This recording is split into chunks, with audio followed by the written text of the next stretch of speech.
మాజీ ముఖ్యమంత్రి క్రిస్టియన్ అయితే అయితే ఎక్కడ ఎక్కడ ఏ అపచారం జరిగింది? ఆయన క్రిస్టియన్ అయినా కొండెక్కేవారు, పట్టు వస్త్రాలు ఇచ్చేవారు. వెంకటపాలెంలో వెంకటేశ్వర స్వామి గుడి కట్టారు. వైజాగ్‌లో వెంకటేశ్వర స్వామి గుడి కట్టారు. అమెరికాలో వెంకటేశ్వర స్వామి గుడి కట్టారు. మత ప్రచారం అంటే మీరు అంటున్నట్టుగా అన్య మతస్థుడు క్రిస్టియన్ అయినప్పటికీ హ్మ్.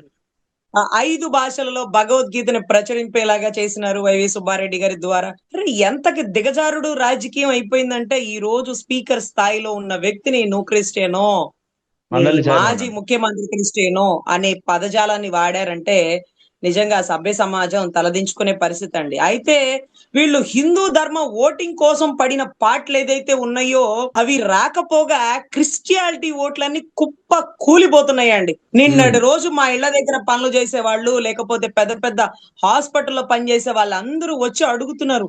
"ఏమ్మా హ్మ్. అసెంబ్లీలో బైబిల్ పట్టుకున్నది చూపిస్తున్నారని మీరు మాట్లాడుతున్నారే, నిజంగా అలా చూపించడం తప్పు కదా! బైబిల్ పట్టుకుంటే ఏమవుతది? మాకు హ్మ్. అలవాటమ్మా."